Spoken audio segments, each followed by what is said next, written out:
What's up, y'all?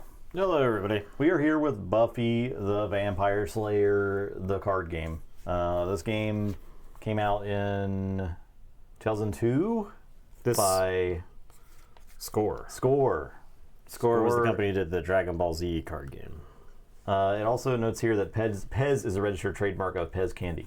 Okay, it's because I have the card in the deck. I don't know if you have this card, but I have the Witch Pez dispenser. That would make sense. Okay. So they want you to know that Pez is referenced in the game, and they're giving credit for it. So appreciate that. All right, so this is a bit of a heavy game. Man, it was certainly easier to understand for me than the Monty Python game. But the essence of the game is that we're going to be traveling around different locations with our characters in Sunnydale, and trying to complete challenges and beating each other up. And the object of the game is to get to 10 destiny points, which are tracked over here. I'm going to track them on the stream with our little numbers there. Or controlling Sunnydale Park for 6 consecutive turns. Okay. We're going to be taking turns together, sort of like It's like more of a round. It's more of a round, yeah. And we're going to be each phase of the round is us alternating actions. So, what are we going to be doing during rounds? Let's talk about the card types first. How about that? Let's talk about the card types. Probably good. There's actually a ton of card types. So, I'm noticing this. Now, I have played this game, full disclaimer, I have played this game, I believe, a total of 1 time. Okay. So we have our essence card, and this is like your, I guess, leader. This doesn't go in play. It just sits on the side of the table, applies its effect, and it's double-sided. It's double-sided, so I could be Giles or Cordelia. I bought the Wish starters, so we're using the Wish starters, which is the episode of Buffy where Cordelia wishes to Anya, who just showed up in town, that Buffy Summers never came to Sunnydale. So Anya fulfills the wish, and everything's all crazy. Yep. AKA Willow's a vampire. Yeah, I'm going to play Vampire Willow for this. There's an option to play Vampire Xander as well, and I do believe the decks are like broken down into good and evil. Is that correct? Yes. I believe your villainous characters can play villain characters, and some things can only be used if you're villainous, and same thing with hero, likewise. But there's also cards that work with both. Like it's not like there's 2 different card backs. It's the same card back. Yeah. I'll show off the card back real quick. Yeah. Not a terrible card back. No, it's not too bad. This game is like it's on the verge of having good graphic design. It's close. But the problem is that graphic design is not a straight line, right? The closer you get to good graphic design, but ultimately fail at, then oftentimes you fall into the not good enough graphic design valley, where your stuff just looks kind of cluttered. Because that's like my first feedback about cards is that it's the I think you should leave sketch. I got too much stuff on me. I got too much garbage on me right now. Now Cordelia does have an ability. It says if Cordelia is lost a fight or challenged this turn, Cordelia gains +3 charm for the remainder of this turn. I believe that is a reference to any Cordelia card that would be in play. Okay. So yeah, you're building. You can use other characters with the deck, but you build it around kind of like one main character. Yeah. Vampire Willow's ability says at the beginning of the resource step, you may shuffle all copies of Vampire Embrace in your discard pile back into your resource deck. Okay. This is the Vamp Willow card right here. So we'll talk about the stats. As I say, yeah, it's probably a good time to go over the stats. We got 4 stats in the game. We got butt kicking. This is the top one. We got. I think the smarts is the next one. We got smarts. Yeah. We got. Charm is one of these. And then Charm, and we have another stat, and that stat would be, and that stat is weirdness. Weirdness. We have butt kicking, smarts, charm, and weirdness. Yeah, weirdness is red. Okay. Weirdness is red, and then heroes have an ability. There's no cost on heroes. there's no cost on anything in the game. You just play stuff. Okay. Which I like that. And that's one of your actions then. It's an action. Yeah, okay. It's an action to play stuff. What's up, Dave? You also have essentially their level right here. So like this is a level 1 version of Cordelia. And if you have a level 2 version of Cordelia, you can play it over top of her and evolve her like a Pokemon. It's called Ascending. There is usually a requirement to be met for that ascension. I was noticing, I looked at one earlier, that was a Buffy that required you to have 5 Destiny. Yeah, and I don't think the starter decks come with those. Is that correct? I think there's a Cordelia too in my deck. Okay. Let me see if I can find it. I don't have my Vampire Embrace card. Yeah, I do have a Cordelia too. My Vampire Embrace card is attempting to turn your people into vampires. So she's got like a little better stats. You can see that Cordelia is not a butt kicker, but she's very charming. Human seduction. I'm glad I got this Pez dispenser. Mm-hmm. What she says, whenever another character stunt doubles for Cordelia, he gains +3 butt kicking for the remainder of the fight. Once per resource step, you may fatigue Cordelia to give a character at this location -1 smarts and +2 charm for the remainder of the turn. Fatigue is tapping. Refreshed is untapped. Okay. Stunt doubling is essentially blocking. So okay. If you have a ready character, the location they're being attacked, you can exhaust the ready character to fight instead of the person that's being attacked. So Vamp Willow has the Vampire trait and says, when Vamp Willow starts a fight, you may search your resource deck for a copy of Vampire Embrace and place it into your hand. So there you go. Mm-hmm. Yeah, she's working with your Vampire Embrace cards. Yeah, essentially. Yeah. This Vampire Embrace card, which has been referred to a couple of times, is an action card. I don't know if this is a nice segue to the action card type. It sure is. You. Why not? So action cards will say what phase / part of a phase they can be played in. So this is saying during the fight phase, you can play it during the resolve step of the phase to resolve this action. And most cards in the game also have a dual purpose of letting you commit them to skill checks to improve your skill. So that's what this number is, and that's what this number is. So this can give you a bonus to butt kicking of 1, or it can give you a bonus of 2 to smarts when you're making skill checks. These are in fact the starters there, Dave. This is the Wish theme deck, Vamp Willow and Xander. I got the Class of 99 starters too, which is actually where we got these playmats from, because the playmats were not included in the rulebook, was not included in the Wish starters either. Oh wow! So it's nice to have the rulebook. Good design there. Yeah, but I don't know like why'd you go out of business, Score? I don't know when the Wish stuff came out, like in relation to the Class of 99 stuff. Yeah, I don't either. Let's see if there's a trademark on Wish that's different. 2002 still. Okay, maybe it was the same year. I don't know. I mean, that was the same season as Class of 99 technically. Class of 99 season when they're graduating high school. Class of 99 I thought was the 3rd season. Yeah, but that's the last season they're in high school. Yeah. So, you know, the Class of 99. Yeah, so it would be like 99 2000, right? Or maybe. 98. But I don't know that even like sets in this game were designed around like seasons. I have like the first in my deck. I'm assuming they dug down into their content, right? Because like I've seen the Master around, etc. Buffy I think ended in like 2003. Mm-hmm. Yeah, and I don't think this card game went too far after this. No. This is the first set, to be fair. All right, more card types. Let's show you a location, because locations are going to be pivotal to what we're doing on the board. Essentially, is just traveling around the location. Each of our decks has 4 locations that we're going to be starting the game placing into play. So essentially, each player will control 4 spaces, and then anyone can move into the middle area of Sunnydale. So this one is a boiler room. It says, during the resource step, there are no characters, challenges, or other cards here. The owner of this location may swap this location with any other legally playable location in their crypt. Sure. Okay. Great. There are challenges, and challenges are the main way we're going to be earning destiny points to win the game. There's a separate challenge deck from your main deck, and so each player, I think, has 7 cards from their challenge deck that are going to be rotating out, but here's an example of one. So this is worth 3 destiny points if you complete it, and you're going to embark on a skill check, a series of skill checks, I guess, essentially, where you need to hit these totals of those stats to fulfill the challenge. The way those work is you'll commit characters to the challenge, character or characters to the challenge, and then your opponent can respond with their own cards to make the challenge harder for you, which we'll get into how that actually works when we get to a challenge. But each turn, you'll be turning over a challenge from your challenge deck and placing it in play in some location. Okay. Okay. We have minions. So villains have minions, and heroes have companions.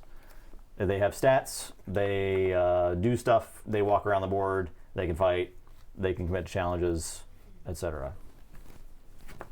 We got skill. So a skill card will give a character some effect. You play it on a character. It gives them that stat bonus, and it gives whatever effect this is. And that effect could be any number of things. When you play a skill on a character, it exhausts the character, okay? So skill is going to take up their turn to learn that skill. Similar to skills, we have item cards. Illuminati swords, this gives vampires buffs.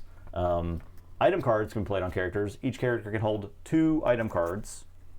Item cards do not make the character exhaust when you play an item card on a character. All right. And I'm assuming the item cards give that stat right there. That's the stat that they provide when they're equipped. Same with skills. The skills have stat down there. But not all of them do. But not all of them do. But if they do, in the end they do provide it, then... Similar to the way actions have these bonuses during skill checks. This is where you playing this instead of playing the action, you're playing it, committing it to a skill check to get bonuses. Skill cards can give +1 to any stat during challenges. They don't say that on the card anywhere. It's just a rule of the game. Keep this rule in mind. Skill cards add +1. Okay. Skill cards do add item +1. cards? Do item cards? No. Okay. Just skill skills. cards add +1. Okay. Just skill cards, and action cards commit separately.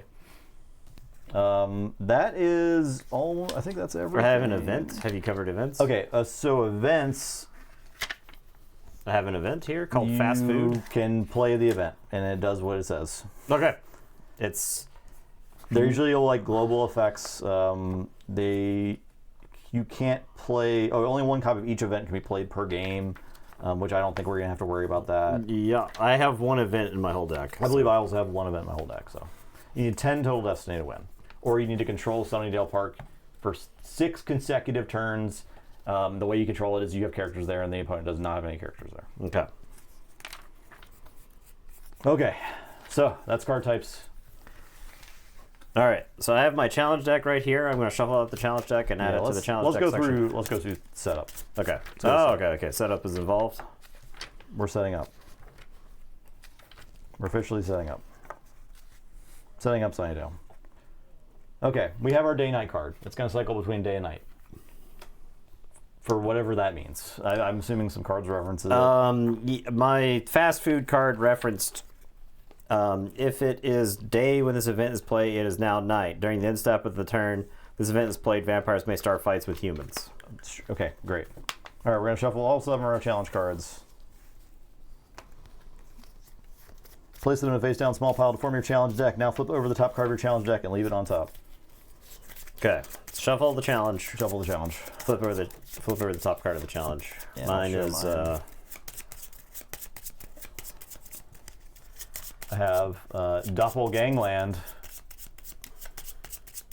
Requires 6 something and 6 smarts. 6 is that charm? Yeah. When facing this challenge, you may place a character card into a talent stack to add +1 to a talent of your choice if your opponent has the same character in play. Trigger required spellcraft. So I need somebody with spellcraft to even be able to do this challenge. Mine is Slayerfest. Oh shit. Slayerfest 98. Assigned to an outdoor location. If a Slayer is defeated in a fight while this challenge is in play, the winner gains 1 extra Destiny point. Lovely.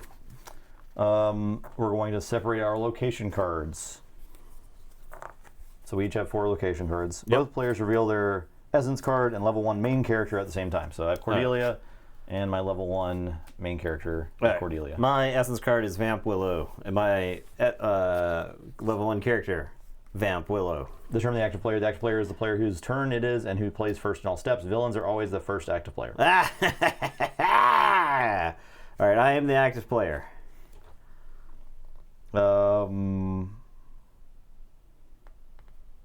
We will... Well, at least you were playing SWU, Dave, which is always a good alternative to watching SWU. All right, so we have our 4 locations. And then you're going to start with the active player, place your level 1 main character card, and play one of your empty location spaces in Sunnydale. Okay.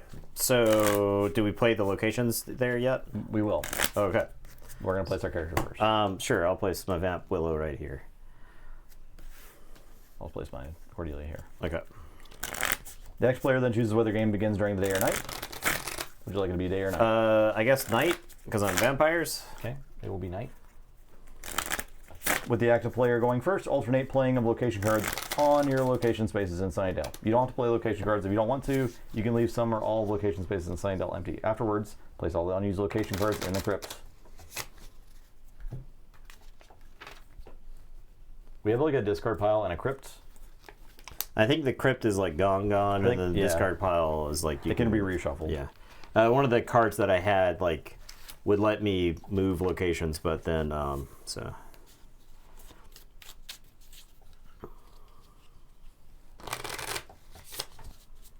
Oh. Okay. This card doesn't matter. I don't know why you have this card, and I don't know why I have this card. Alright, so I guess I'll play the Bizarro Bronze.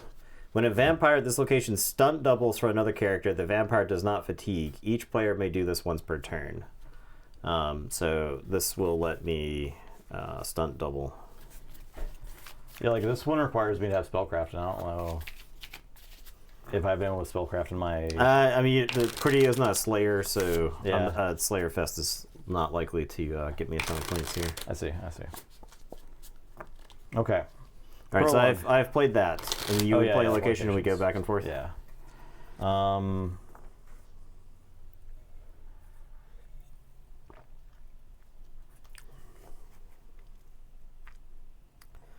This is called the Bizarro Bronze, so this is like the alternate universe bronze. So I'm playing the Bizarro Sunnydale School Library, which is funny because it's just like Cordelia passed out there. They got beat up. When a hero at this location stunt doubles for another character, the hero does not fatigue. Each player may do this once per turn. It said what? So when a hero at this location stunt doubles for another character, that hero does not fatigue. I see. It's the opposite. It's the mirror version of that. Mm-hmm. All right, I will play the Bizarro Streets of Sunnydale. Characters of this location are considered to be in Sunnydale Park for the purposes of controlling Sunnydale Park. I'll play Bizarro Sunnydale High School. It says main characters may attach an additional skill per turn while here. Okay. I will play the Deserted Cabin. It says players draw 2 extra cards during the fight draw stage at this location. I'll also play Deserted Cabin. Okay. I'll play the Boilie Room. And I'll play Garden Shed, which is characters need 1 less destiny point to ascend while here. Okay. 1 less destiny point to We have played locations. That's it. Let the slaying begin. Okay. These are the steps for each turn of gameplay. The active player goes first in each step. Both players can pass, but we must perform mandatory steps. When both players pass, we move on to the next step. Friend of mine saw a prison carpenter pumping gas at the station. He stopped on the way back from a con, and as he approached to say hi, he said, "She quickly put the pump away and left it in her car and sped away." Well, I mean, like, she's not trying to get nerded out, I guess. I mean, it's the scary man's approaching. I don't blame her one bit. It's funny though. Okay, prologue step. This is where challenges and events are played.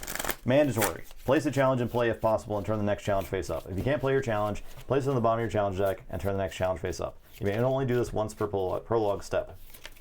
We can also play event cards if they have the prologue step on them. We can play an action card if it's playable. Oh, sorry. We can play event cards, or we can play event action cards if they're relevant, or we can use an effect of cards in play or pass. So, starting with you can put your challenge card in play. All right, so I'm going to put Slayer Fest. Can there be multiple challenges in the same location? I believe, let's see. You may place challenges in play at any location space if the challenge is not location card specific, including Sunnydale Park. Every player can only have 1 challenge in play at each location in Sunnydale. Okay.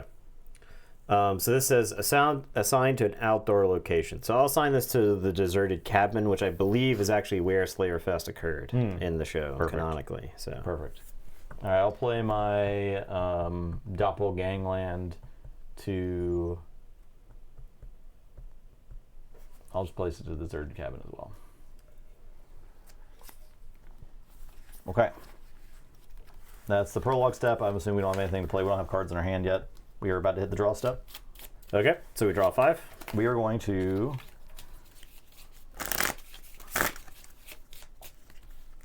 choose from 0 to 5 cards in your hand and discard the rest. If you have less than 5 cards, or fill your hand to a complete hand of 5. So if we had cards in hand, we can discard down.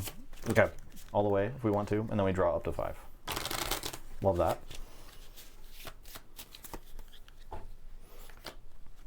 Okay. And then we get to the refresh step. This is the step where you refresh all your fatigued characters in play. So mandatory is refresh all your guys. You can play action cards here. You can use effects of cards in play or pass. So I'm assuming we don't have anything to do here unless you have an action card you want to play during refresh. Don't think so. Nope. Okay. And then it's the movement step. Time for players to move their characters around Sunnydale. All right, so moving, you can move a character to an adjacent location space or to Sunnydale Park. Moving from Sunnydale Park to an opponent's location space fatigues your character. Otherwise, moving to an opponent's location space does not fatigue your character. Moving from Sunnydale Park to an opponent's location fatigues your character. Otherwise, moving to an opponent's location space does not fatigue your character. I'm assuming, are these adjacent? I'm guessing they are. Are locations adjacent to each other? Move a character to an adjacent location space or to Sunnydale Park. Sunnydale Park is, I think, adjacent to everything. Okay. Yeah, so Deadlands worked that way. There was like the town square, and then there was like everything else. And everything was adjacent to town square, but not everything was adjacent to each other, obviously. Okay. I don't think there's any reason to not move. I think Vamp Willow can bully Cordelia right now. Probably, so yeah. I'll move Vamp Willow to the Sunnydale Park. I'm going to move Cordelia to... she might be okay there. Yeah, she's fine there. All right, I'll pass then. Okay. Would you like to pass? I could keep moving her. You can only move once per turn. Okay, then yeah, I'm guessing passing. Yep. Let me read the movement step real quick. I think vampires work differently because she's a vampire, right? Yeah. Do I have to go learn a bunch of vampire rules? I like vampire specific rules. Vampires can move 0 times in day turns, but when it's night, they can move 2 times per turn. Oh, okay. So it is night, so Willow can move 2 times. Okay, so I could have moved Willow to your place if I wanted to. Yeah. Okay.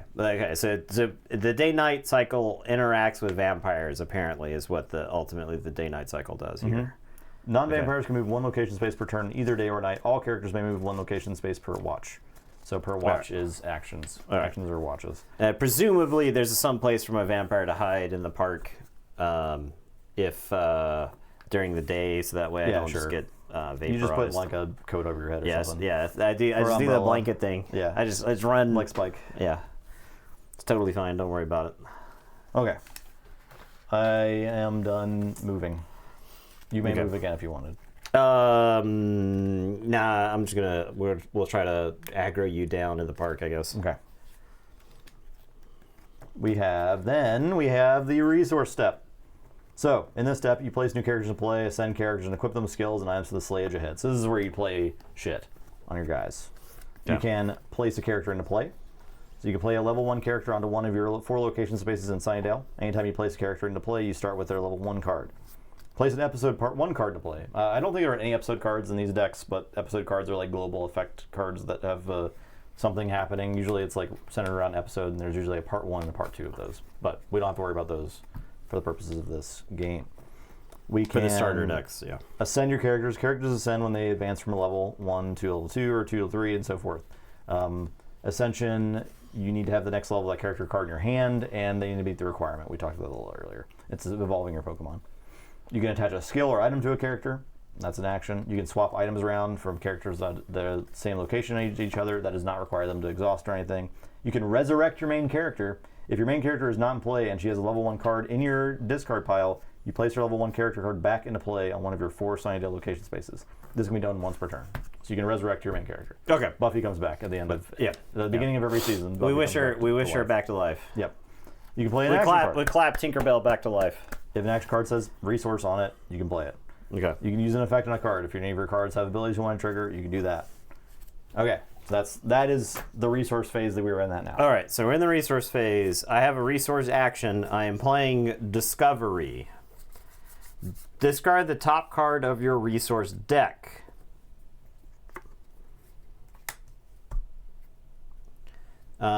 If it's an action card that boosts smarts by 2, this is a skill card, so this is not happening.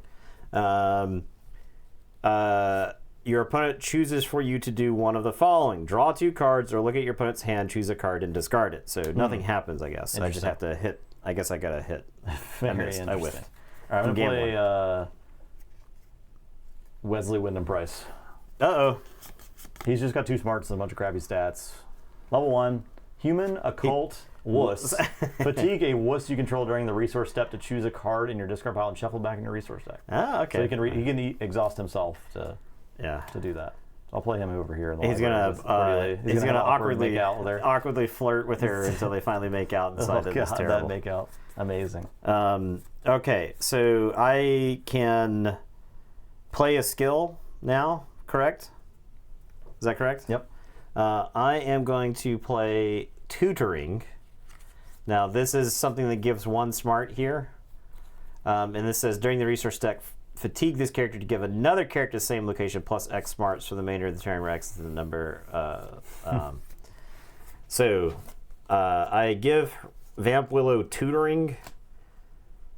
She now has this ability, but she also gets +1 to the books, right? So she's 3 in smarts. Yep. And that fatigues her to play the skill. Her, yep. I'm going to play Charming. During the resource step, fatigue this character to fatigue another character at this location with a lower charm. Let's give it to Cordelia, I guess. All right. That's a skill, so it's going to exhaust her. And now her charm is 7, which seems crazy. All right. I have no further cards to buff. Okay. I will play Eye of Rat on Wesley, which says, fatigue this character and discard this item to give all other characters at the same location -1 butt kicking for the remainder of the round. Okay. Okay. And then you're passing? Yep. Okay. That was the resource step. We're now at the conflict step. Now is the time to slay hard and drink deep. Players perform one of these 4 sub-steps during the conflict step. You can fight one of your opponent's characters. The fight phase. A player may choose for one of his refreshed characters to fight one of his opponent's characters at the same location. The player who starts the fight goes first in all stages of the fight. A fatigued character may not start a fight, but may defend himself when attacked. To see the fight phase, go into detail page 28, blah, blah, blah. Face a challenge. A player may choose to face a challenge with their characters in play. In order to face a challenge, a character must be at the same location and refreshed. A player may have any number of characters face the challenge at once if they're on the same location space. You can play an action card during the conflict step. You can use the effect on a card, or you can pass. No conflicts. All my conflict cards are all conditional. Yeah, yep. And we're not in a position to fight anybody. Yeah. Okay, end step. This is the last step in a turn. Here's what you can do. Play an action card that is playable in the step. Nope. Use an effect on a card, or pass. Pass. Okay, it's a new turn. Turn the day-night card. It is now day. You control Sunnydale Park. Is that checked during the prologue step, or is that checked at the end of turn? I believe that is... Or is it checked during the conflict step? It would make sense for it to be checked after a phase, right? Yeah. We'll see. All right. The active player is now the person to the left of the former active player, so I'm the active player. You're the active now. player. Yep. And...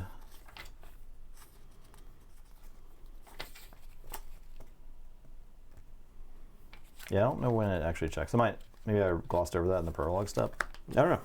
Let's see if I can. But I mean, you do control it unopposed, so. The term control is not covered in the glossary. What? Great. Park victory is gain control of Sunnydale Park for 6 consecutive turns. Control of the park means that at the end of a turn, only one player has any characters in Sunnydale Park. So okay. I believe that would apply at the end of the turn.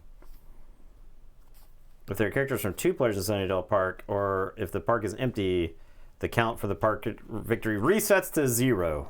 Is the park's empty? I think if you were remaking this game, you would probably not have something that needs to go 6 turns to happen reset to 0 every time. Yeah. There's probably like thresholds where it's like you click. It's like forging a key in Keyforce, right? It's like this part can't be undone without some sort of special actions, because it's like I get to 5, you do something to stop me from controlling it. Now I'm back to 0, and then we go back. Yeah. Yeah. Is it like at 1 now? I think it's 0. Yeah, I think it's 1. Okay.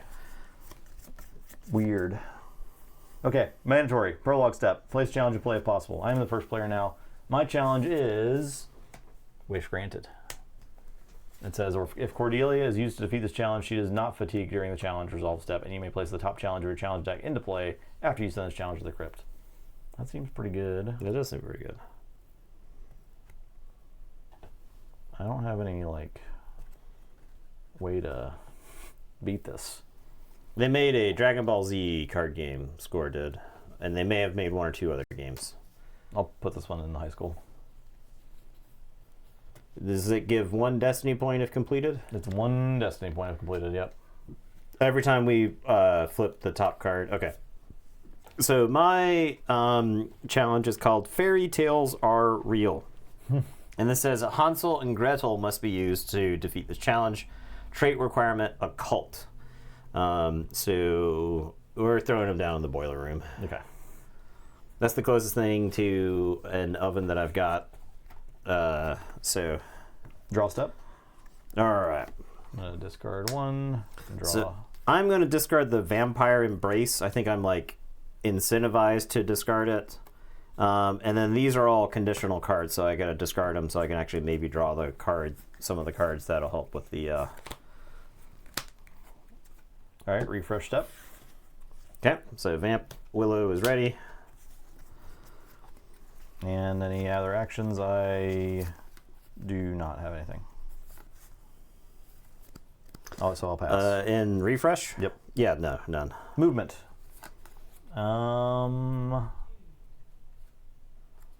So I can move from the park to my place without exhaust. No, it's day, so I can't move. You can't move at all. You can't move Vamp Willow. If you move if you move from the park to your place, you do not exhaust. If you move from the park to my place, then you do exhaust. Okay. But you can move to adjacent locations without exhausting. Okay. I'm just gonna keep them there, I think. Oh, let's move Wesley here.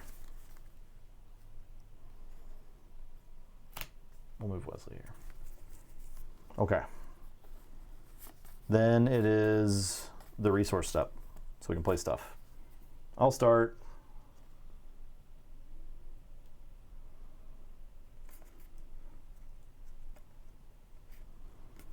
I'll play Balthazar's Amulet.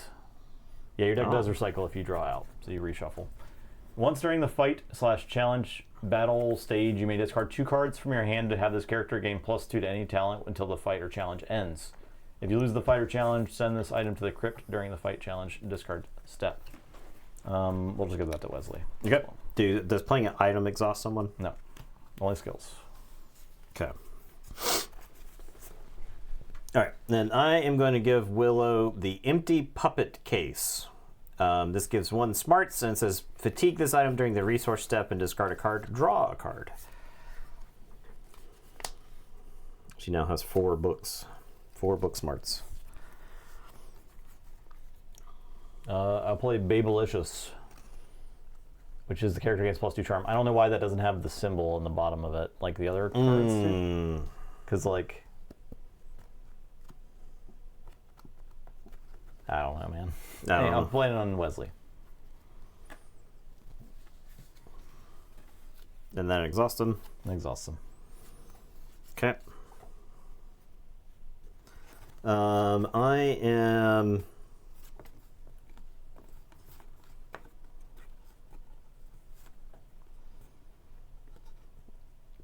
I think this card is really bad. I don't think there's a reason to play this card. Wesley is Babelicious. All right, I'm playing Vamp Xander. He says, you may fatigue Vamp Xander during the resource step to give a vampire +2 to a talent of your choice for the rest of the turn. I'm guessing that means you don't have to... he doesn't have to be at the same location. You may fatigue Vamp Xander during the resource step to give a vampire +2 to a talent of your choice for the rest of the turn. Yeah, you don't think usually it'll say at the same location. Okay. All right, so we'll slap Vamp Xander down there in the Bizarro Bronze. Oh, also, if you win a combat, you get a destiny point if you win combat.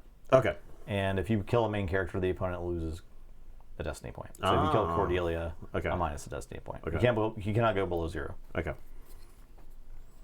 I pass. Do characters come into play ready? Yeah. So I could use Vamp Xander right now. Yeah. You may fatigue Vamp Xander during the resource step. Yep. Now, to beat these, do I need 9 butt kicking and 6 books and 3 weirdness? Let's make sure. I think that is the case, which seems like a lot. That's a lot. That seems like a lot. That's a lot. Let's look at the challenge resolution phase. Okay. For challenges. This is outrageous. It's unfair. It is. I don't think it's fair. All right, so during challenges, the attacking player draws 5 cards, the defending player draws 3 cards. Then there's the battle stage where you can play actions.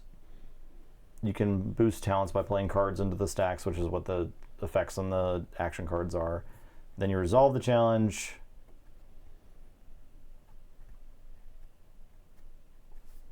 So I need more details, please. Yes, challenge is a closer look. Okay. You try to meet all the goals printed on the challenge. Talent goals are the same icons as talents in your character cards. If the total talents of your characters facing the challenge meet or exceed the talent goals printed on the challenge, plus any increases in these goals caused by your opponents, you defeat it. You can only face 1 challenge per turn. Some challenges have trait requirements, which means 1 or more characters facing the challenge must have the trait to defeat the challenge. If the challenge has a trait requirement, it'll appear on the bottom of the effect box. Good challenges can only be attempted by good characters, and evil challenges by evil characters. You can have as many characters you want. Take on the challenge. Fatigue characters cannot face challenges. There must be at least 1 character facing challenges. All characters facing a challenge must be at the same location. And you lose if you aren't there. There you go. So yes, you do have to meet all the requirements on the challenge to defeat it. Okay. Man, these challenges are... yeah. These challenges are super... I mean, I guess we need to do a lot more building to be able to do them, but I don't have even close to, like, where am I getting this stat from? I mean, look at Vamp Xander stats. He's garbage. Yeah. Is Buffy just, like, passing around the first few turns until you get enough shit to be able to do anything? Yeah, that seems kind of... We'll see. Yeah. Okay. I'm done with resource. So. I couldn't move anyway. I could do that thing. I don't want to play this card. I think this card is bad. Lots of buffing your characters in the Buffy game needed. Yeah, that's kind of lame, honestly. Yeah, you should be able to get in the action a little faster, but you should get stuff. You should do stuff and then get either rewarded or punished, because that's the way the show was, right? Yeah. All right. And yeah, they had to do some like research and stuff like that too, but you know, conflict step. Okay. I'll pass. Okay.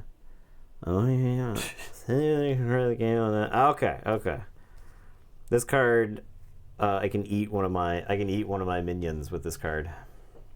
Sick. You passing? Yeah, I can't. I don't have any human minions to eat. So. All right. End step. Yeah. I control the park yet again. Yeah, it's nighttime now. Okay. Then prologue step, challenges. Okay. So I'm back to the active player. You're the active player now. So my challenge is the Big Night, Prom Night, and this says disturbing features must be attached to a character facing this challenge to defeat it. If Tucker Wells is used to defeat this challenge, he does not discard his hand during the challenge discard stage. I don't know. Is it worth putting this at one of your locations? I have no idea. All right. The Big Night, but Prom Night's going to happen in Bizarro Sunnydale. Perfect. Bizarro Streets of Sunnydale. And I got Beauty and the Beast. Assigned to Garden Shed, specifically. The first winner of a fight each turn at this location gains 1 destiny point. 1 extra destiny point. So this card is now revealed. Is that correct? Yeah. The top of the challenge decks are now revealed, too.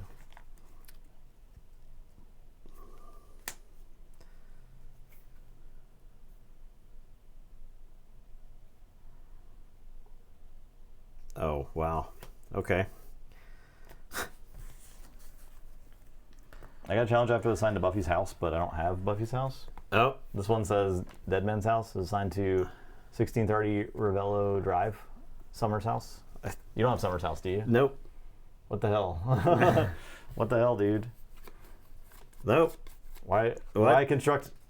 Why have this in your deck like this? Why be like this? What the hell? I guess you could always put it on the bottom and then flip over to something else. Yeah.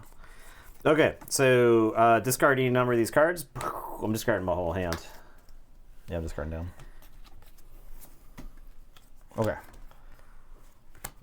It's like the designers really like Decipher's Star Trek and Austin Powers. Yeah, they added weirdness trait. You have 4 traits just like in Austin Powers. It's basically the same game. Refresh.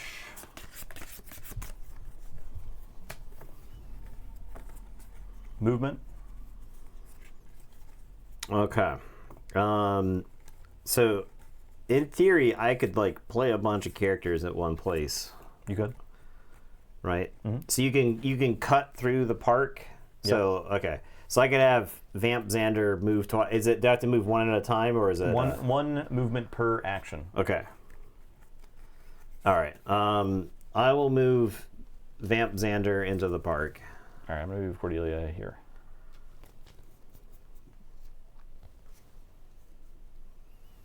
I am going to move. Let's see. Do we got what we need?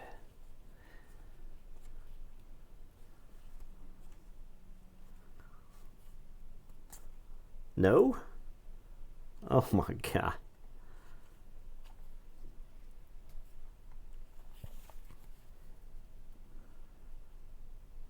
Oh my god. I got any?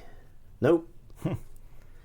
Dude, I'm telling you, I don't know that these decks were designed very well. It's kind of seeming like they. I don't think these decks were designed all that great. Yeah. The impression of this game is that it isn't super interactive. Kind of reminds you of the Star Trek. Yeah, yeah, it's kind of like You that. like wander around doing your challenges on your side of the board. Sometimes you fight. Maybe I guess that's why like the Sunnydale Park controls to force you to interact sometimes. I wonder if I just hang out here and force you to come fight me, because I have like all of my cards reference stuff, so I have to use Hansel and Gretel, but I also have to have the trait requirement Occult there, and neither of those characters have Occult. I actually think I got lucky and drew 3 minions, but Hansel and Gretel don't have the Occult trait, so I need the Occult trait in addition to Hansel and Gretel. Yeah. Holy shit, man. So I think I just chill in the park and then we build up some. Okay. I will not move anymore then. Resource step? Yes. So I can...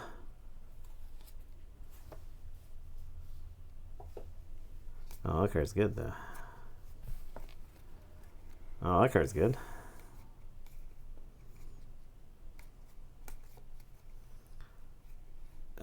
So I could use the dummy case right now, the Muppet case, to discard a card and draw a card.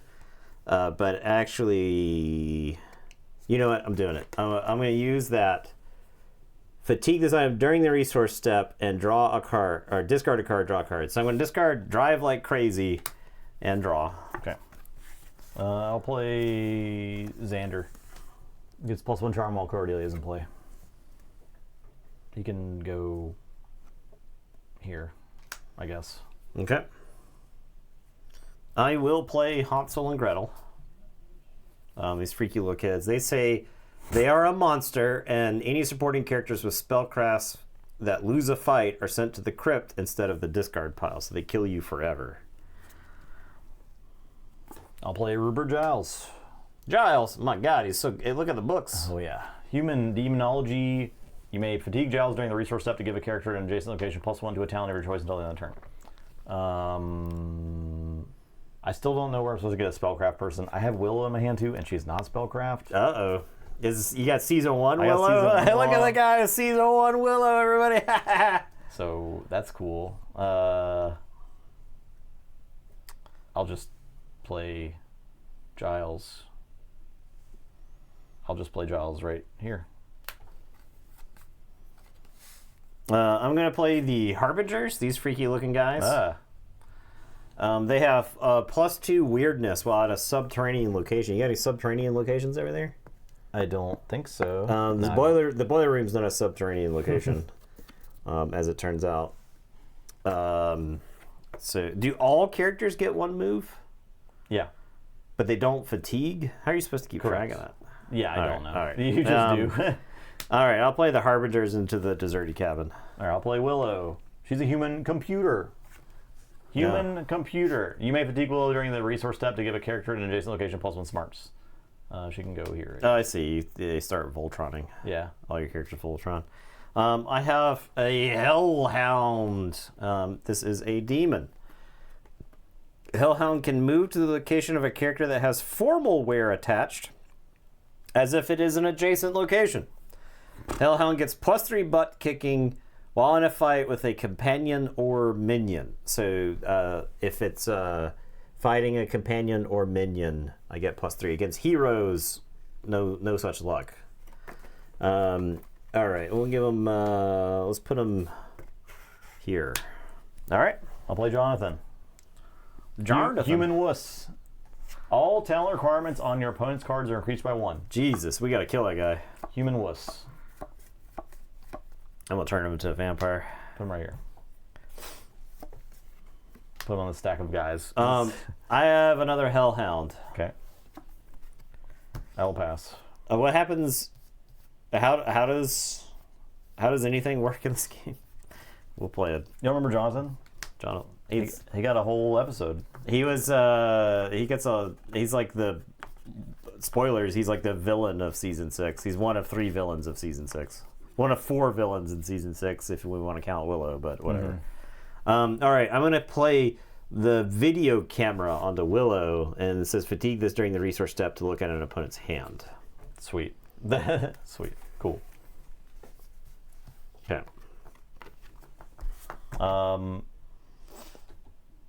Conflicts. All of the cards in my hand could be played. So. End step. Yeah. Day. Controlled the part for 3 turns. I'm just gonna let you control for 3 turns so we can end the game. I want to combat 1 time, ideally. All right, prologue step. I cannot place this challenge. Can't write anything yet. You're not ready anything. You can't place it because there's nowhere for it. I can't. There's no legal space for it. Okay. Because it's in my challenge deck. I just put it on the bottom and reveal it. For some reason. Okay, I'll just do that. For I think that is the rule. Okay, I got lunch special. Lunch lady is at this location. Add her matching talents to the talent goals, and this challenge is worth 1 extra destiny point. Okay, I wonder if lunch lady is even in here. So if I play the lunch, like it's supposed to be if I have the lunch lady. Okay, yeah. Can you play minions in hero decks? No, you can only play companions. Okay. So I'm willing to bet that some of these are like the crappy. They're like common cards. They're like crappy. They're like not what you would actually play. Mm-hmm. They're there to be like references to the show and whatnot, and then. But it's not like what you would play. I've got Bring Me My Ambulance. I'll play that in the Bizarro Bronze. Okay. Draw step. We are at. I'm discarding my level 2 Cordelia because I can't play her, and I will never play her in 100 years. It'll be a little bit at least.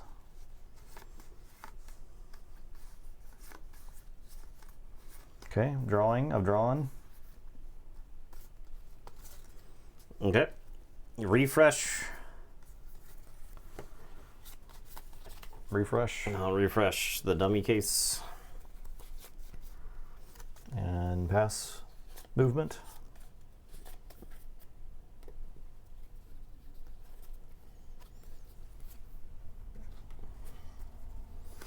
Well, my vampires aren't moving anywhere.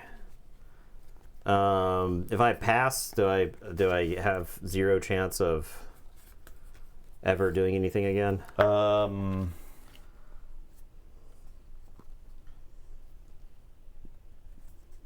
No. You can pass and then let me do something first. Okay. I'll pass. I will move Giles here. Okay.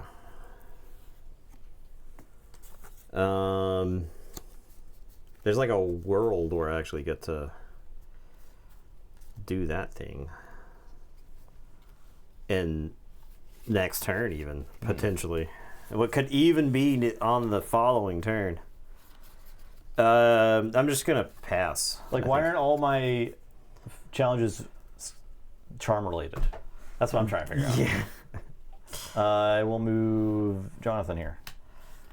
Jonathan. So I have to start playing challenges at your locations now because all my locations are all filled up. Yep. I probably should have given you like these impossible to do ones. So. Yeah, probably. We might interact at some point, guys. I can't move my vampires right now. That's true. Are you done with movement? I can probably do. There's a world where I can do Slayer Fest. There's a world where I can do Slayer Fest next turn. So. So are you already done moving?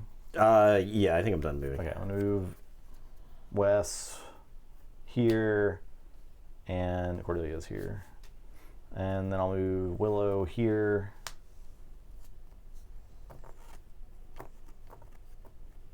I will move. Xander can stay there. That's fine. And Cordelia can stay there. Okay, that's all my movement. Resource step? Yep. You first? All of my stuff is an extra because of stupid. Where is he? Or am I first right now? You're first. You're Okay, first. because it's a day. Where's I John? will play.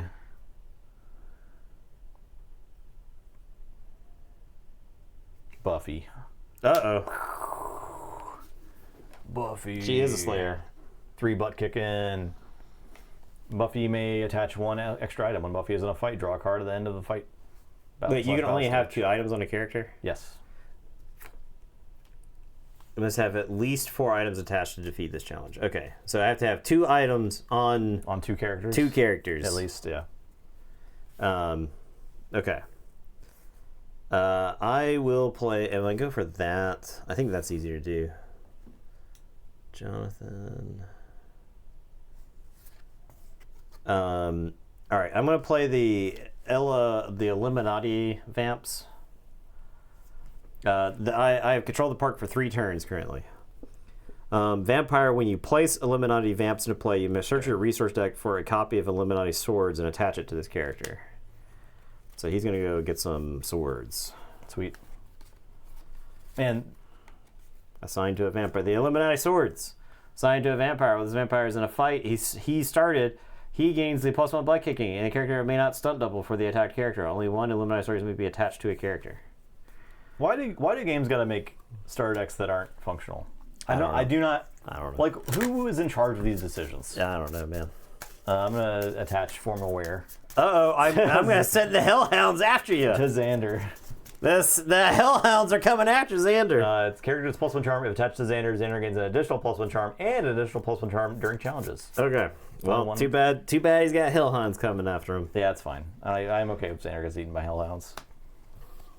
My legendary Formal Wear card. All right. I'm going to play the Witch Pez Dispenser. This character is immune to any effects from character cards with a seduction trait. Oh no! I'm going to put it on my Xander. That's right. Oh no! You thought your Xander was cool. Wait till you check out mine. I pass. I've got Zachary Kralik. During a fight, he may use charm-related talents on the top half of action cards to boost butt kicking. Okay. I'm going to play him here. I pass. I am going to use the dummy case, wherever it may be, to discard tutoring. We won't be doing that. To draw a card.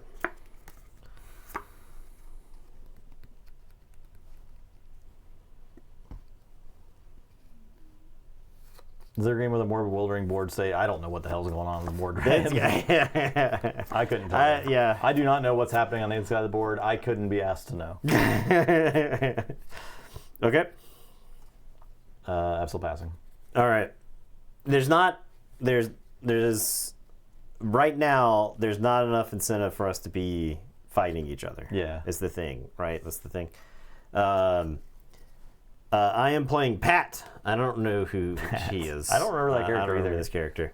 Undead. All talent requirements on your opponent's cards are increased by 1. Okay, so same as Jonathan. Yeah, same as Jonathan. So I'll put Pat right here. Buffy murder her. She's apparently undead, so I pass.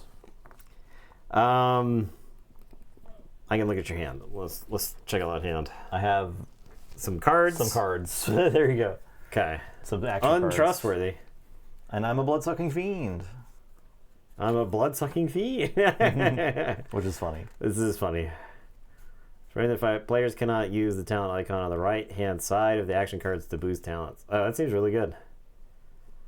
Until the end of the turn, every player may only have one hero or villain face a challenge at a time. Oh my god, that card, that's like... That card is like, don't do anything. Nobody does anything. We do nothing even more. Do less things. Fatigue one of your supporting heroes in play. Your opponent must choose one item attached to one of their characters at the same location. The item is discarded, and all players discard their hand and draw 5 cards. What the? Okay. All right. Conflict? Yeah. I'm going to go do this challenge. All right. The Lunch Lady Challenge. Lunch Special. Okay, challenges. Finally, we're interacting. Sort of.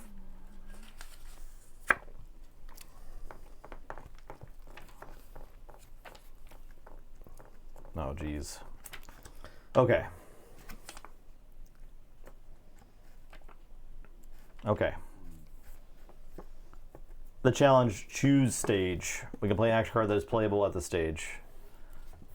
Challenge, choose? Challenge, choose. I do not have anything. That would be a negative there. Challenge, draw stage. The attacking player draws 5 cards. The defending player draws 3 cards. So I draw 3? You draw 3. Okay. This is, that is actually reminiscent of the Dragon Ball game. In the Dragon Ball game, both players drew like a lot of cards. The battle stage. Boost a talent by placing a card into a talent stack. Play an action card or effect that is playable in the stage or pass. All right, so I'm going to boost red thing because I need 3, and I have 3, but I'm going to boost it by 2. All right, so I can defend it by playing. You can play cards into a talent stack as well. So I can increase the difficulty. You can increase the difficulty by playing cards. Characters don't. Skills are just +1. Skills are +1. Anything else is the number in the top left or the far right. Okay. So I'll boost red by 2 then. Okay, so I'm still even on red. I'll boost red by another 1.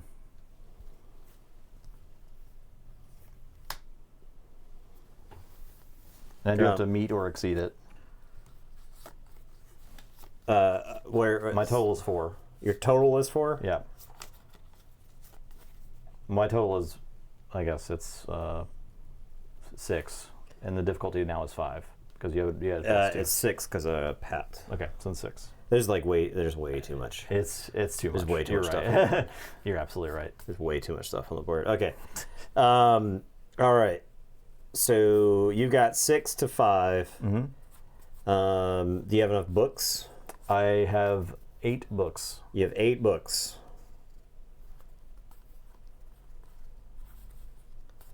I guess I'll play this skill as a +1, and I'll say books. So that'll be a separate pile. Okay. That is not the books pile. This is the books pile. That's the books difficulty the books pile. Sorry, it's right here. I know people can't follow along. I'll play 1 to books. Okay. I cannot play stats that are not on the challenge. Is that correct? Right. Well, then I will pass. Okay, so my books is 4, 5, 6, 7, or I'm sorry, 8, 9. The difficulty is 9, 10 because of Jonathan? Pat. Pat, yeah. 9, yep. So I need to play another book. I'll play this skill as a book. Okay. So now I am currently meeting the demands. Okay. I got nothing else. Perfect. All right, I've resolved the challenge.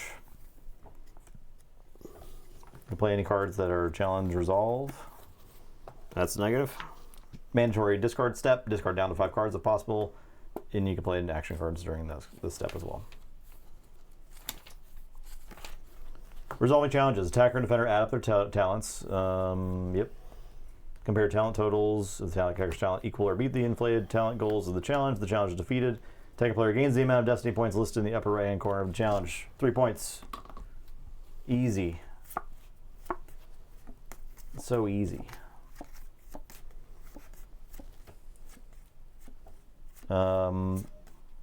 Fatigue all participants. Fatigued.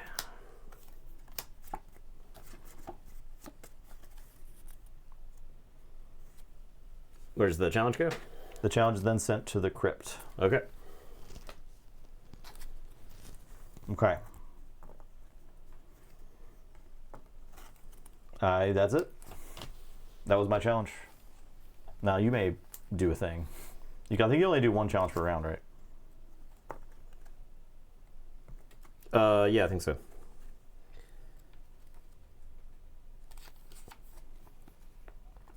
Well, I mean, our guys are exhausted, right? So. All these guys are exhausted.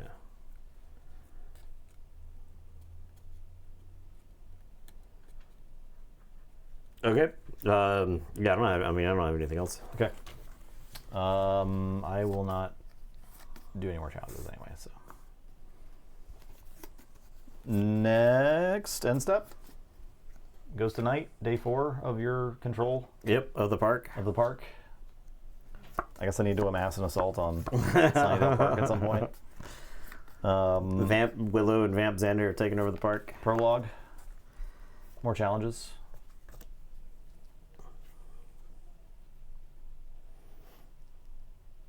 I'm the active player now. Yes. All right, so this is Power of the Witch. Are you allowed to play challenges into the park? Yeah. Mm-hmm. Okay. Yep. Sure, I'll play this into the park then. Power of the Wish. I need 10 weirdness for that. I'll play One-Man Army, the Xander card. It's assigned to a school location or Sunnydale Park. If Xander is your main character and is facing the challenge alone, the challenge is worth 3 extra destiny points. Oh, okay. School location? Or the park, right? Yeah. This one was school, right? School. Yeah, I'll play One-Man Army here. Perfect. All right. Top challenge here. Return of the First. Assigned to a subterranean location. Is there another thing that says that something is subterranean? Indoor, school, outdoor, town. Can you make a thing? Yeah, you would think the boiler room would be subterranean, but yeah. Is there indoor subterranean talents? It's just talent a tag. requirements, talent stack. Traits. It's yet another unplayable thing. They indicate abilities and status. 36. Indoor. Okay. Draw yeah, step. Indoor location. Keep. I don't think there's any reason not to keep a bunch of characters. Draw. Boba Fett? Where? Movement step.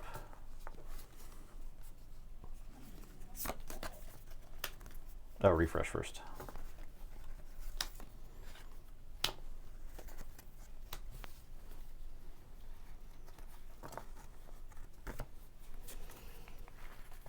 Okay.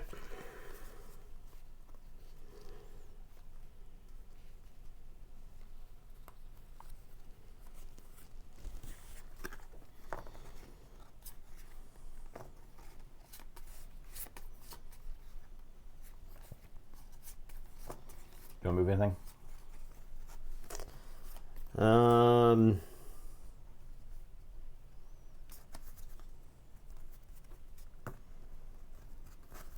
All right, I will move Vamp Willow to bring me my amulet. Where's that at? Right here. Okay. I'll move Xander here.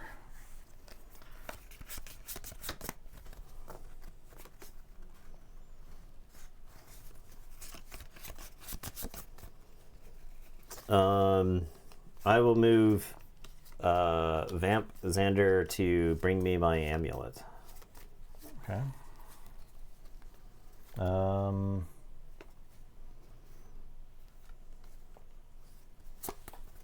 move Buffy to the park. All right.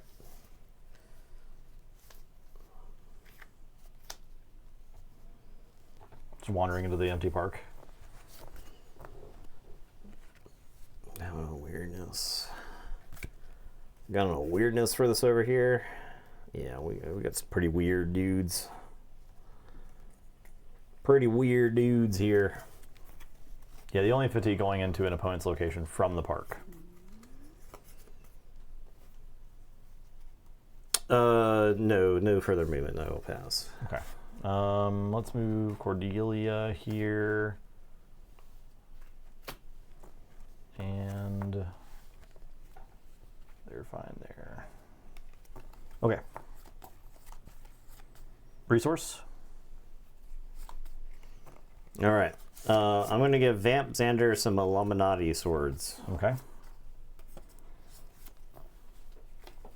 I'm gonna play Larry Blaisdell. Who? This Oh, guy. it's Larry. It's Larry. Yeah, this guy. Human, while at a school location, Larry gains +1 butt kicking and +1 smarts, and once per day, my stunt double for another character while fatigued.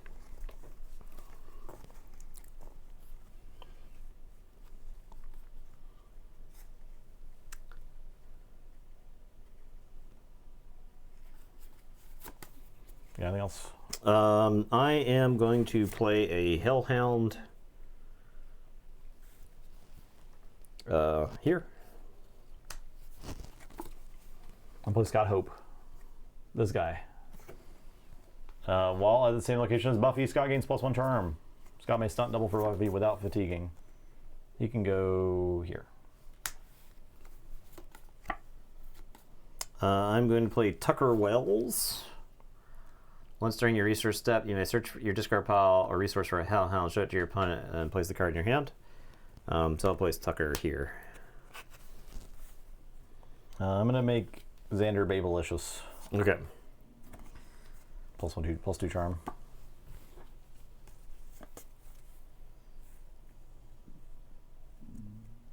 Anything else? Nope. Yo, thank you, Raiders. Time Roller, Appreciate it. Raiden. What's up, Appreciate y'all? you guys dropping by. We're playing this very easy to understand Buffy the Vampire Slayer. As you can tell, the board is extremely coherent. Both of us are completely aware of what's happening right But now. it has all your favorite Buffy characters, such as Pat, Jonathan, Hansel and Gretel. Larry. So, Does the game show you on the card which cards are rare? Yes, it does. I believe the top right corner is the rarity, so this little purple symbol right here. that's probably common, I'd guess, right? Let's see. It is... Oh, geez. That is fixed rarity. Larry is fixed rarity. Okay. There is common, there is uncommon, rare, fixed, ultra rare, and promo. Okay, so green, common? Green is common. Okay. No, green is uncommon. Green is uncommon. And there's like a little... Common looks like it's the bottom of that chart right there. You see that? Ah, I see. So common is... Right there. Okay. Look at that. It's like a little... ultra rare. Promo more rare than an ultra rare. I mean, it's just like... It's I guess there, it's yeah. there, I guess I it kind of is. There's sure like less of this printed, right? Oh yeah, so like Tabletop Incorporated. this is common. Okay, yeah. Meeple Ink. I see. All right. Do you have any more things to play? I do, but I'm just gonna hang on to this card Okay. for now, I guess. Sounds good. Conflict step. Yeah.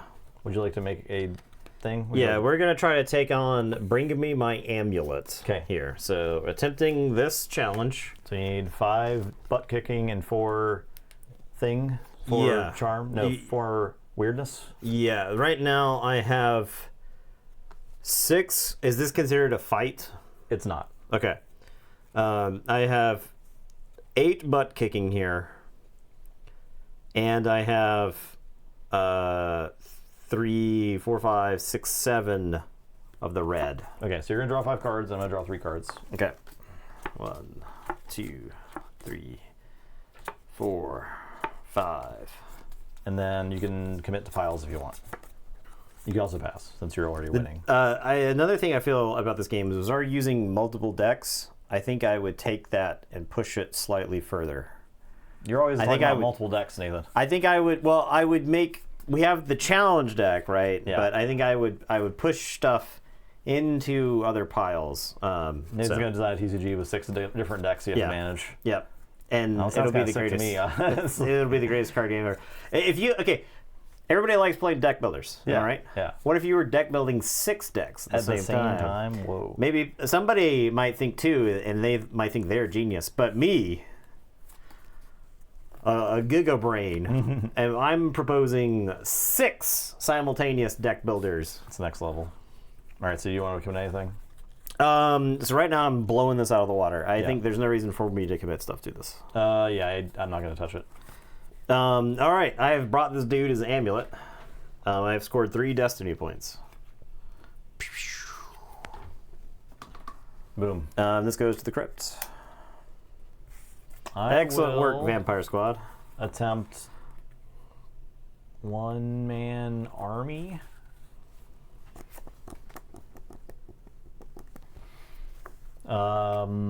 So I need 3 butt kicking and 5 charm. Cordelia has 7 charm. Jonathan has no charm. Larry has 1 charm. So that's 8 charm. You got you can blend the charm. Wesley has 1, 2, 3 charm. Okay, you got a lot of charm there. Yeah, so that's 10 charm against 5. And then butt kicking, Larry gets +1, and Giles has 1. So I have 4 total butt kicking. All right, and you need 4. Yeah, I'm gonna draw 5. You draw 3. Okay, so I get to keep the cards from the thing. Okay. Oh wait, you might have to discard down to 5. Yeah, you have to discard down to 5. Okay, excellent. Don't mind if I do. I discard down to 5, then draw 3. Yes, you Okay. discard down to 5 after your last challenge. Okay. I did not have more than 5 cards in my hand after I that. gotcha. Even with the draw All 3. right, so this is gone. This is gone. Got 5 cards. All right, so now I draw 3. Yep. We're fighting over this one. Okay, so I have 10 charm. Yeah, 7, I'm 8, not worried about 9. that. Okay, so butt kicking then. I will. I'll go ahead and start the butt kicking pile with +1. Let's see. All right, I have 3, 4 butt kicking, 5 butt kicking. Okay. I have 2 more plus 2 more to the butt kicking. Okay. I don't even know if there's a place for me to. I'll just put that right there. +2 to the butt kicking requirements now. I'm going to do once during the fight challenge stage, you may discard 2 cards from your hand to have this character gain +2 to any talent until the fighter challenge ends.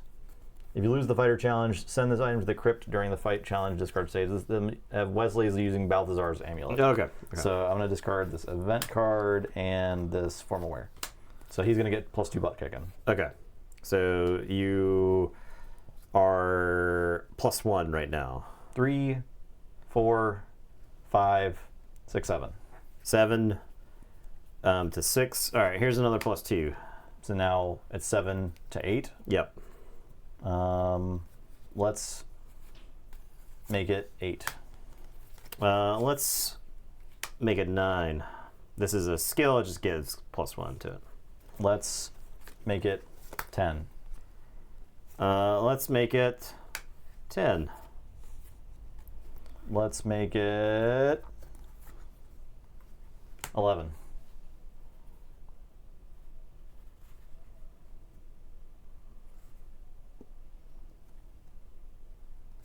I'll make it 11. So I'm still winning. Yeah. So I'll pass. I'll make it 12. I'll make it 12. Well, I got nothing else. Okay. I win. All right, those go to the discard pile. This goes to the crypt. I get 2 points. Boom. Easy. These all exhaust. Oh yeah, my guys are exhausted, but I'm not turning 45 cards sideways. Wesley gets to keep the amulet. Very good. Very good job, Wesley. Holy shit. The interaction, guys. All right, that's it. Do you have any other conflicts you would like to Nope. end step? Buffy controls the park. I'm sorry, my characters in Bizarro Streets of Sunnydale are considered to be in Sunnydale Park for the purpose of controlling Sunnydale Park. 0. So that's 0? It's just at 0? Okay, great. Perfect. All right, prologue step. Challenges. Okay. I have this one that says play to a subterranean location. I don't have one. My deck didn't come with a subterranean location. You may remember. Yeah. I'm just going to put this on Just the put it bottom. on the bottom. See what the next one is. I got one coming. Through the demon portal. Assigned to hell? I don't have a hell. Hell? Hell? What? If kin is used to defeat this challenge is worth 1 extra point. Trait requirement demon? Assigned to. I don't have any hell locations. What the hell? Why is it like this? Why are you like this, starter decks? Why? Why? Why, starters? Okay, draw step.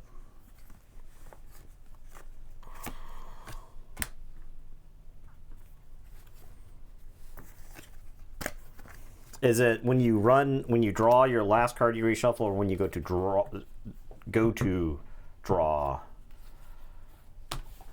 When I you hate this reshuffle. question. Because that's never easy to answer in a rulebook, man.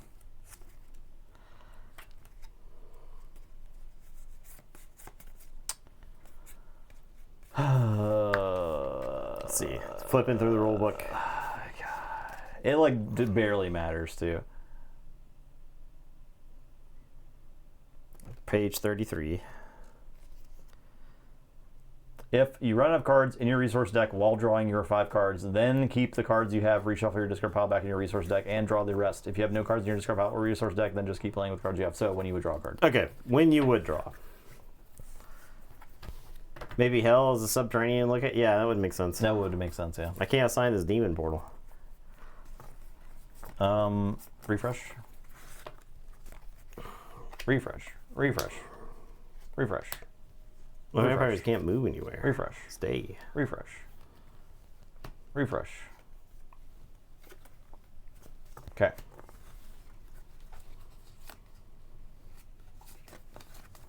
Movement step. I'm first player. I'll move Xander to here.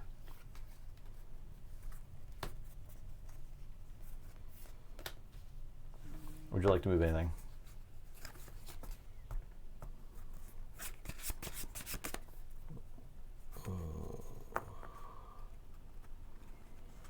Don't have enough to do that one. I have a bunch of vampires here that can't do anything. I will move Hansel and Gretel to Slayerfest.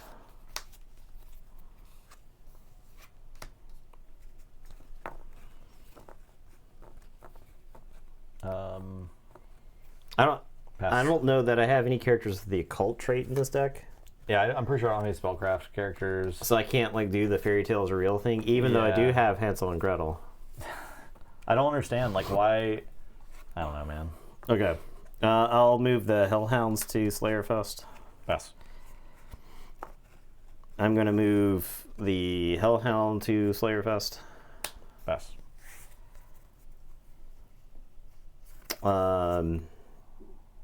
I'm going to move Tucker to Slayerfest. Pass.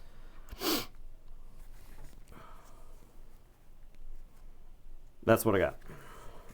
Great. Resource step? Yeah. I'll play Angel. I'll show Angel. He's got his little tank top on. He's so cute.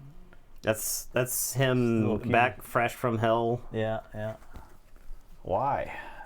He's a vampire. During the movement step, Angel may make one additional move from his school or indoor location to an adjacent indoor or the school location when it is day.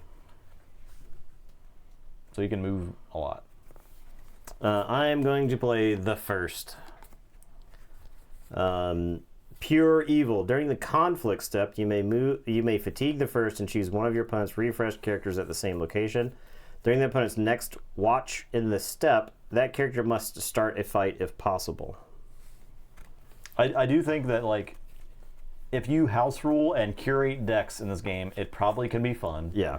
But holy shit. Wow. Yeah, because I'm looking at the thing there and saying, oh, we're halfway done, huh? Yeah, I think we don't finish the rest of the game. Let's finish this turn and see what. Yeah. We haven't fought each other yet, also, but like, there's literally no reason to do it. It's just like, how can I march Buffy into any of these places, right? Yeah. And especially because she goes in exhausted, and then I don't know. Yeah. I guess you would have to like march around and get in there, but right. Even then, you're just so vulnerable. I suppose you would just like move a bunch of guys. I don't know. Yeah, right. It's too advanced for me. You would have to like move everybody in at the same time. So, as far as the least inviting cards I've seen in a card game, like someone needed to be in the room saying, "Hey, we should make our starters functional," and it just didn't happen. Yeah. He performed necromancy on you? Yeah. It didn't happen. All right. Yeah. That passed. I don't have any more resource. Conflict step? Yeah. We're going to try. That was my first, right? I'm going to send a bunch of chuds after Slayer Fest. I'm going to go to Homecoming first. Okay. Okay. If a character with formal wear is used to defeat this challenge, all characters have fatigue at the end of the challenge resolve step. Trait requirement seduction. You got seduction there? Yes, Cordelia does have seduction. Okay. Okay. She does have seduction. All right. Let me see what I got here. I have 2, 3, 4, 5, 6, 10, 11 smarts.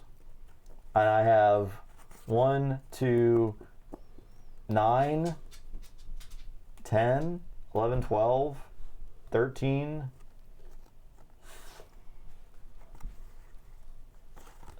charm. You had 9 smarts? 1. Oh, and Xander also has an additional charm. I need like a calculator. I need the Buffy stat calculator. Yeah, I need a clicker. All right, Xander, click charm. Wait, smarts. 1, 5 for Giles. So that's 5. 6, 7, 8, 9, 10.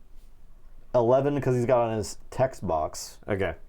So 11 smarts. Okay, you're 11 smarts. I'll use the Soul Forge dice to keep up with your stats. Yeah, 11 smarts. And then charm, I have 1 for Xander, +1 for Cordelia being in play, +2 for the Babelicious, +1 for the formal wear, plus an additional 1 for being Xander, and an additional +1 during challenges.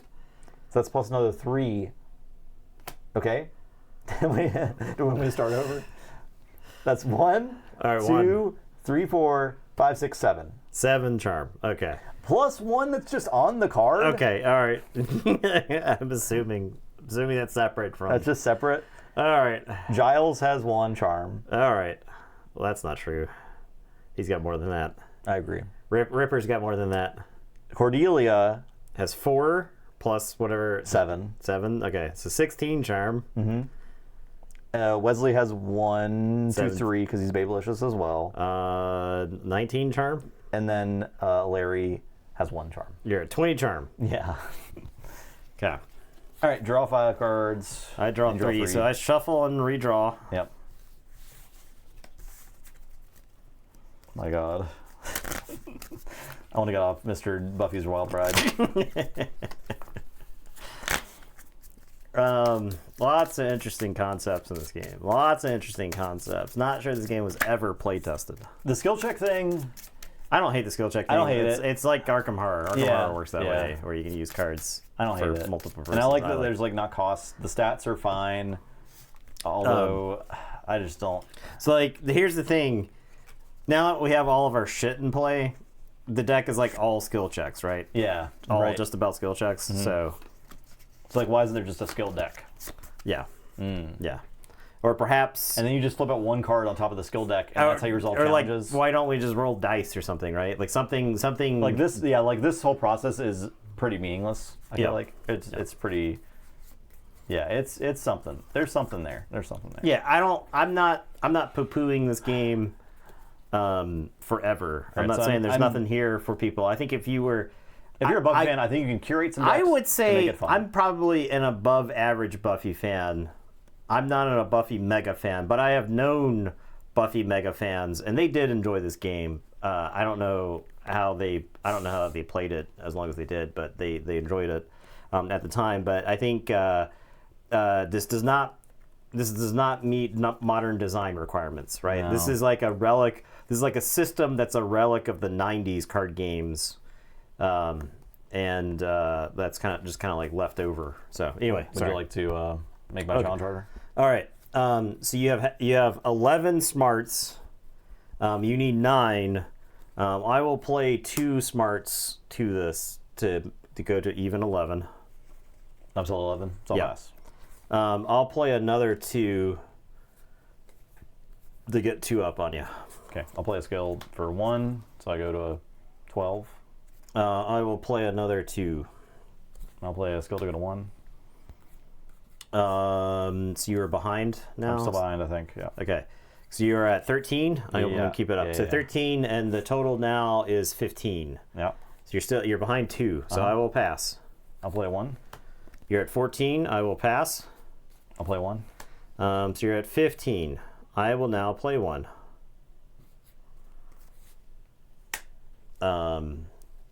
No, that's all Now I got. you need to. Oh, we shut him down. Yeah, you shut me down. Oh, wait. I have Wesley. I can discard 2 cards Ooh.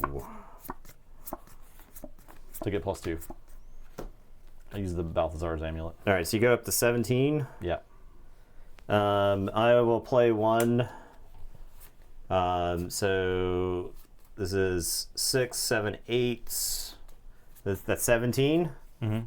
I'll play another one. Go to, I think +1 over you, right? Yep. All right, I'm out now. All right, the amulet now explodes. Yep. Goes the crypt. Yeah, it does.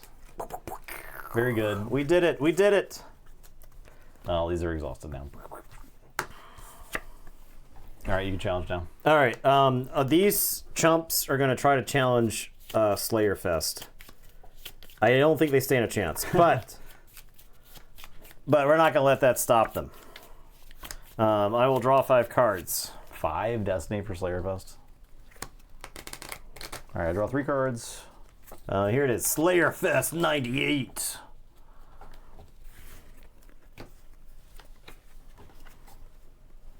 So you got 3 stats. That's correct. Let's hear your totals here. All right, so my total for butt kicking is 3. 3. Actually, I'm sorry. Since this is happening at the Deserted Canyon cabin, players draw 2 extra cards during the fight draw stage. So, Okay. 1, 2. Okay. All right. Oh, so this is actually not a fight. It's a challenge. draw 2 extra cards during the fight draw stage at this location. Fight draw stage. I believe there's fights and Fight there's slash challenges. draw. Okay. And then there's challenge slash draw and there's fight slash draw.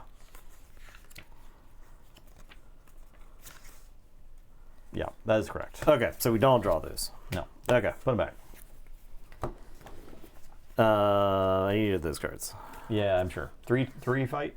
I'll let you. I don't have 6 fight to Okay. get. I need 7 fight to get to the 10. Well, So. +3 while in a fight. Maybe were we supposed to be fighting more? maybe, but like, why? Oh. You know? What do we? You eliminate people? Yeah. Yeah. It's fight. Are fights You 1-on-1? You get Destiny. I believe they are 1-on-1. Okay. Yeah, and you can like intercept and fight on behalf of someone. So like, I guess Buffy could march in and then fight stuff, but like, especially if Buffy marched in from here, she just gets beat up on. I guess maybe not. I don't know. Maybe we should have fought to see how the game works. We didn't. But we didn't. So you failed Slayer Fest. Yeah, I don't have enough to get there. Okay. I have like enough weirdness, and then I've got enough books. I'm like one short on books, but I can play a card to get there. But I think whatever you play out of your hand is going to stop me. So yeah, I'll fail Slayer. You do get Destiny points for fighting. Oh, okay. Like one Destiny point for winning the fight or whatever. Okay. Okay, that's something. That is something. I think we call it there though. Yeah. Because because I think we're gonna end up going forever. It's just a whole. Maybe damn if we were mess. fighting more, we would have eliminated more of our players. I guess. Yeah, the draw decks are very small now. Yeah. It's just like this is my draw deck, and I just reshuffled. I think these decks were 50 something cards, but that's also including the 7-card challenge deck in the 4 locations. So. Yeah, I think it said 56. Yeah, I'm just gonna slap all these together, and we won't. I was really looking forward to this game, and I had vaguely solid memories of this game, but I was playing with other people's decks at the time. I was just like, they were like, "Hey, you want to play?" Because they would play like multiplayer. I think they liked multiplayer because it was like a little bit more interactive, right? Like like if somebody was way far ahead, you could just go beat them up. You go beat them up. So fights work the same as challenges, where you're comparing your butt kicking stat and to the other person's butt kicking stat. You can attack someone. Defender can use a stunt double, which is like blocking for them. Both players draw 5 cards during a fight, so it's not defender draw 3. It's both players draw 5, and then you can boost talents just like you do in challenges, and then you resolve it. And that's a fight. The loser goes to the discard pile. Okay. Yeah, I mean, my deck, some of these challenges I could not complete. I think you had some challenges you could not complete. I definitely had challenges I could not complete. Which is a massive design failure. I had challenges, and we both had challenges we couldn't play on the board. Yeah. Are there any pricey cards out there for the game, or is it fairly inexpensive to buy online? The stars are pretty cheap. I'll say that. I didn't really look at singles, so I'm not sure what the price and stuff was. It's I don't know. It's probably relatively affordable. There was probably some promo or some stuff. I want to say there were some cards that were valuable at the time, just because in 2002 that was like at the height of Buffy popularity. It's Buffy, yeah. And so there's probably like some so Score, like they would make ultra rares, right? Because it said that one of the rarities was ultra rare. Yes. Ultra rares in Score terms were ultra rare. You're talking like 1 in 12 boxes to get an ultra rare. Oh, jeez. And a lot of times ultra rares were like because that's the way DBZ worked. DBZ had like ultra rares that were like you would see 1 in 12 boxes. And then, and there were like 10 ultra rares or something like that. So, and it was cards that weren't even necessarily like 1 per deck, right? It was like cards you could play multiples of. So I can't, like, those were really expensive cards. So yeah, because they were trying to gouge you. Score imploded somewhere along the way. Let me look up when Score imploded. I guess if we were fighting more, maybe it would have been one more interesting. But I just don't. I had no characters until I played Buffy that I felt comfortable fighting with, right? Yeah. I think I probably could have pressed it on you. Yeah, I think maybe you could have been murdering Scooby squads.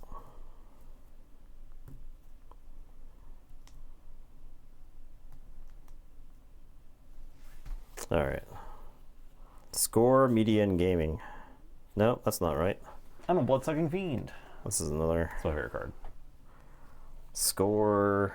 What are you called? Oh, I did have this card, this hair flip that lets you use charm in a fight. Ah. So I could have like March Cordelia and started charming monsters to death. Yeah. Yeah, I had some stuff that let me use like smarts in a fight. I mean, the actions were kind of interesting. The problem was that like they didn't matter. Yeah.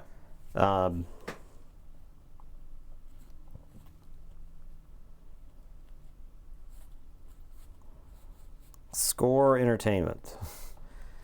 All right. Their first game was the Dragon Ball Z game in 2000.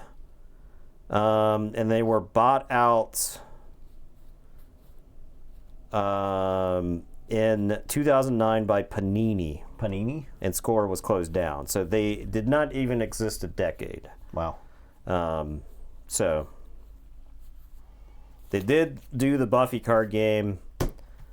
How did they get their hands on the Buffy card game? Like, why did another company like get that they for this? they did a Bleach game. Oh. Buffy Case Closed, which was like the Detective Sherlock or whatever, right? The anime. Dragon Ball GT, Dragon Ball Z. They did a bunch of anime? They did a Dragon Ball Z collectible card game, and then they did Dragon Ball Z the trading card game, which were apparently two different games. Okay. Dragon Booster trading card game. Fruits Basket Friends of the Zodiac card game. Fruits Basket is like it's like a chick anime. I don't even know if it's PC to say chick anime anymore. There's a technical term for it. It's shonen and shoujo, I believe. It's a shoujo anime. Yeah. I think is the way that is. It's for girls. Yeah, it's designed for teenage girl Who markets. none of those watch our stream anyway, so it's fine. Yeah, I'm not trying to offend the 0.1%. Please do not offend them. We'll do anything. We'll play My Little Pony TCG. Yeah. Well, I'll do what I can to track down some Belisara. Inuyasha trading card game, Sonic X trading card game, and then the Yu Yu Hakusho trading card game. We did Inuyasha, right? We played Inuyasha, I believe. Yes. It was very bad. It was really bad. I remember. It was a very bad game. You may remember. I barely remember, but I do remember. But yeah, I had actually forgotten that we did it because I was like, after it was over, I was like, wow, this was one of the worst card game necromancies we've done. This was miserable. This was like awful. I would say Buffy was not miserable. It's just a mess. It's just not play tested. It's just a damn mess. Yeah. There's not say Star Wars. There's a lot of inertia in Star Wars, right? The thing is like your opponent only has 30 health, and when you start playing 7, 8, 9 drops in the game, those are hitting for 6, 7, They're ending the 8, game. 9, 10, 12 damage. They're just like, you just hit your opponent and they just lose, right? And by default, the game is not defensive, right? Like you have to have something special to make your character defensive in the game. So I think there were two locations for starters. Yeah. But I think the locations were there by design because you had 7 challenges, and so the challenges had to get played as you went, right? And so you needed at least 5 locations that you knew where your stuff could go, and then could have some flex challenges that could go to other places. And then stat-wise, I don't hate the stats necessarily. Yeah, and like the fact that we are both kind of just doing our own thing on our side of the board and not interacting. Yeah, that was too much like Star Trek. Yeah. Like that, right? It was way too much like Star Trek. So yeah, we're just kind of like we're just 2 guys hanging out looking at some cards. I mean, that's cool too. That can be fun. That can be fun, but we have to like actually interact, right? All right, Eddie's got something to say about it. It's time to go. All right, we're done here. We didn't even watching. actually finish the game. This may be one of the few necromancies where we just like tapped out. Yeah, we're To just be like fair. we're an hour and a half because we're what? That was like an hour and a half into the game. Yeah, it was an hour and a half into the game. It was an hour and a half into the game, Eddie. We gotta go. All right. So thanks for watching, y'all. Yep. We'll be back on Wednesday. Yeah. For something. We don't know yet. We'll know yet. So goodbye. See ya.